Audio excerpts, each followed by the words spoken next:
Hello बच्चों, let's see this question and here this question से cyber laws fall under which list of the constitution. Question आपसे बोल रहा है कि एक पर्टिकुलर सब्जेक्ट आपको दिया है, वो सब्जेक्ट क्या है? साइबर लॉ का सब्जेक्ट है।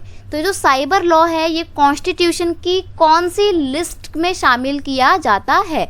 आपको पता है कॉन्स्टिट्यूशन की 3 लिस्ट होती हैं। एक तो यूनियन लिस्ट होती है जिसके ऊपर सेंट्रल गवर्नमेंट या यूनियन गवर्नमेंट लॉ बनाती है, एक स्टेट लिस्ट होती है जिसके ऊपर स्टेट गवर्नमेंट लॉ बनाती है, और एक कॉन्करेंट लिस्ट होती है जिसके ऊपर स्टेट और सेंट्रल दोनों ही गवर्नमेंट कानून बनाती है। और अगर कोई भी झगड़ा हो जाए दोनों के बीच में, किसी एक मैटर के बीच में, तो ऐसे में सेंट्रल गवर्नमेंट के द्वारा बनाया हुआ लॉ प्रिवेल होता है, मान्य होता है।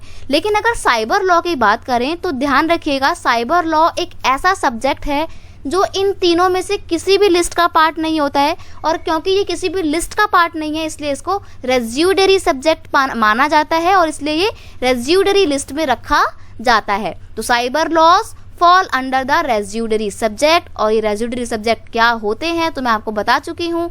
जो किसी भी लिस्ट का पार्ट नहीं होते हैं वो रेज्यूडरी सब्जेक्ट होते हैं।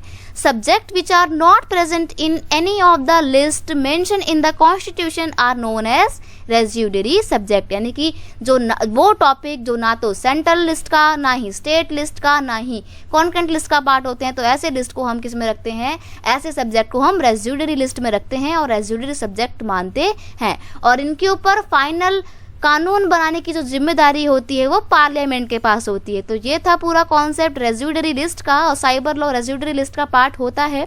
I hope you understand it well. Best of luck.